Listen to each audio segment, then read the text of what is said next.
Dzina la Atate ndi la Mwana ndi la Mzimu Woyera. Amen. Mulungu wanga bwerani mudzandithandize. Ulemu ukhale kwa Atate ndi kwa Mwana ndi kwa Mzimu Woyera, monga panali poyamba, tsopano ndi masiku onse, ndi pa nthawi zosatha. Amen. Dzuwa tsopano likulowa, likutha mphamvu, ndipo mdima ukubwera pa mapeto pa tsiku. Kuwala kwanu koposa Ambuye mukupereka, ndipo kuloleni kuwalire m'mitima mwathu. Usiku uno tikutamanda ndi chimwemwe dzina lanu. Chonde tiyang'anireni ndi kutitsogolera mpaka kuwala, kulunzanitsana ndi nyimbo ya odalitsidwa. Inu Ambuye, ife tikuyimba mpaka kumpumulo. Kwa Mulungu Atate, Mulungu Mwana ndi Mzimu Woyera, utatu mu umodzi, utatu woyera wodala umene timampembedza, kukhale matamando ndi ulemerero pa nthawi zosatha. Chilimbe 1. Mulungu wamudzoza Khristu wake ndi chipambano. Chauta akuthandize pa tsiku la mavuto. Mulungu wa Yakobo akuteteze, akutumizire chithandizo kuchokera ku malo ake oyera, akuchirikize kuchokera ku Ziyoni. Alandire zopereka zako zonse, akondwere ndi nsembe zako zopsereza, akupatse zimene mtima wako ukukhumba, akuthandize kuti zonse zimene wakonza zichitikedi. Choncho tifuwule ndi chimwemwe chifukwa chakuti mwapambana pa nkhondo. Tikweze mbendera kutamanda dzina la Mulungu wathu Chauta, akupatse zonse zimene wapempha. Tsopano ndikudziwa kuti Chauta adzathandiza wozunzidwa wake, adzamuyankha ali kumalo wake oyera kumwamba, pakumpambanitsa kwathunthu ndi dzanja lake lamanja. Ena amatamira magaleta ankhondo, ena amadalira akavalo, koma ife timatamira dzina la Chauta Mulungu wathu, timamutama Iyeyo mopemba.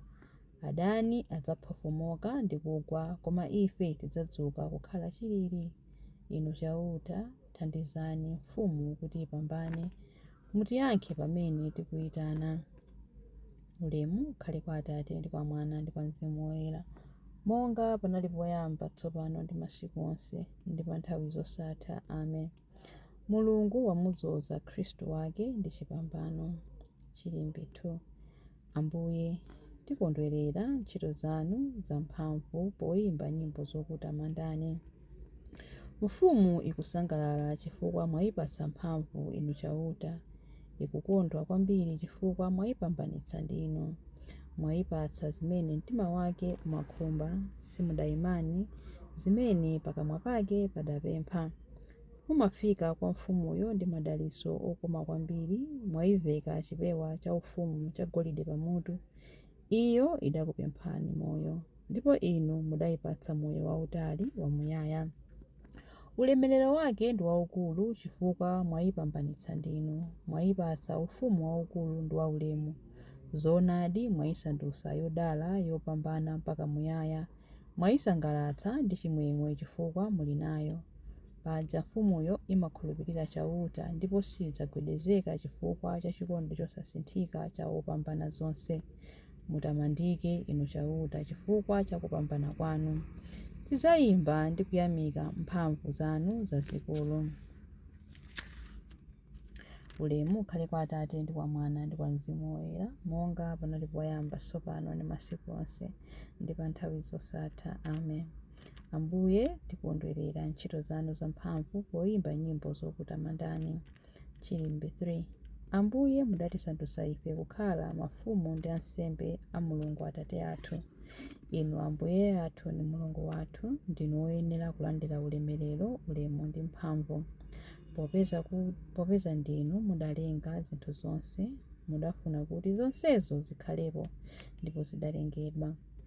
Ndinu woyenera kulandira bukuli ndi kumatula zimatero zake. Pakuti mudaphedwa, ndipo ndi imfa yanu mudawombolera Mulungu anthu a fuko lililonse, a chilankhulo chilichonse ndi a mtundu uliwonse. Mudawasandutsa mtundu wachifumu ndi ansembe otumikira Mulungu wathu, ndipo adzakhala olamulira pa dziko lapansi.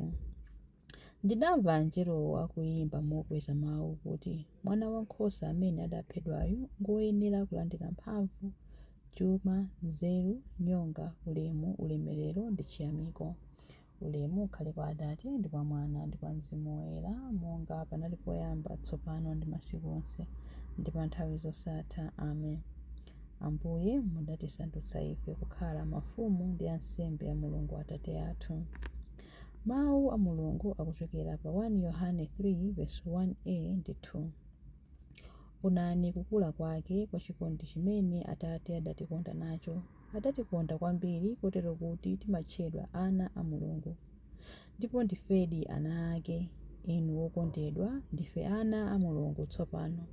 Mulungu sadationetsebe chimene tidzakhale, koma tikudziwa kuti Iye akadzaoneka tidzakhala ofanafana naye, popeza tidamuona monga momwe alili. Mawu a Ambuye. Tithokoze Mulungu. Chiyankho. Pa nthawi zosatha, Inu Ambuye, lonjezo lanu ndi losagwedezeka. Pa nthawi zosatha, Inu Ambuye, lonjezo lanu ndi losagwedezeka. Kukhulupirika kwanu sikudzalephera konse. Lonjezo lanu ndi losagwedezeka. Ulemu ukhale kwa Atate ndi kwa Mwana ndi kwa Mzimu Woyera, pa nthawi zosatha. Inu Ambuye, lonjezo lanu ndi losagwedezeka. Chilimbi cha nyimbo ya Amayi Mariya. Mzimu wanga ukukondwerera Mulungu mpulumutsi wanga. Mtima wanga ukutamanda Ambuye, ndipo mzimu wanga ukukondwerera mwa Mulungu mpulumutsi wanga, popeza kuti wayang'ana kutsika kwa mtumiki wake. Ndithu kuyambira tsopano anthu a mibado yonse adzanditcha wodala. Iye amene ali wamphamvu wandichitira zazikulu, ndipo dzina lake ndiloyera. Amawachitira chifundo anthu a mibado ndi mibado amene amamulemekeza. Wachita zamphamvu ndi dzanja lake. Wabalalitsa anthu a mtima wonyada.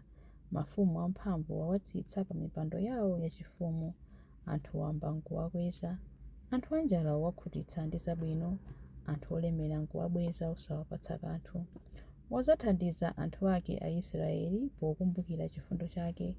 Izi ndi zomwe adalonjeza kuti adzawachitira makolo athu akale aja, Abrahamu ndi zidzukulu zake mpaka muyaya. Ulemu ukhale kwa Atate ndi kwa Mwana ndi kwa Mzimu Woyera, monga panali poyamba, tsopano ndi masiku onse ndi pa nthawi zosatha. Amen. Mzimu wanga ukukondwerera Mulungu mpulumutsi wanga. Mapemphero. Tiyeni tiyamike Yesu Khristu Ambuye wokhala pakati pa ife anthu ake amene adawawombola. Tiyeni tinene kuti: Ambuye mverani pemphero lathu. Ambuye mfumu yolamula mafuko onse, khalani ndi anthu anu onse limodzi ndi atsogoleri awo. Alimbikitseni kuchita zabwino zokomera anthu onse malinga ndi malamulo anu. Ambuye mverani pemphero lathu. Ndinu Mulungu ndiponso gwero la ufulu wathu. Kwa abale ndi alongo athu amene adakapirirabe kumangidwa maunyolo, amene awazinga kuthupi ndi mzimu wawo, apatseni ufulu wa ana a Mulungu.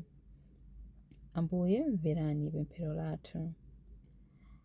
Achinyamata athu onse akhale odzisunga, kuti pa moyo wawo onse akhale wopanda china chilichonse chodzudzulidwa nacho pamaso panu, ndipo mwakukoma mtima athe kutsatira mayitanidwe anu. Ambuye mverani pemphero lathu. Ana athu athe kutengera chitsanzo chanu ndi kukula muluntha ndi chaulere chanu. Ambuye mverani pemphero lathu. Alandireni abale ndi alongo athu amene adamwalira mu ufumu wanu wa pa nthawi zosatha, kumene ifenso tikuyembekeza kudzakhala nanu. Ambuye mverani pemphero lathu. Ambuye mverani pemphero lathu pamene tikunena kuti: Atate athu muli kumwamba, dzina lanu liyeretsedwe, ufumu wanu udze, kufuna kwanu kuchitidwe monga kumwamba choncho pansi pano. Mutipatse ife lero chakudya chathu cha lero. Mutikhululukire ife zochimwa zathu, monga ifenso takhululukira adani athu. Musatisiye ife mchinyengo, koma mutipulumutse ife kwa zoyipa. Amen. Tipemphere. Mulungu wamphamvu zonse, tikukuthokozani chifukwa mwatiteteza bwino kufikira nthawi ino ya madzulo. mapemphero athu amene tipereka mokweza manja akhale ngati nsembe yokukomerani inu. Tikupempha izi kudzera mwa Ambuye athu Yesu Khristu mwana wanu, amene ali ndi moyo ndi ufumu limodzi nanu ndi Mzimu Woyera, Mulungu tsopano ndi pa nthawi zosatha. Amen. Ambuye atidalitse, atiteteze ife kuzoyipa zonse ndi kutifikitsa ku moyo wosatha. Amen. Dzina la Atate ndi la Mwana ndi la Mzimu Woyera. Amen.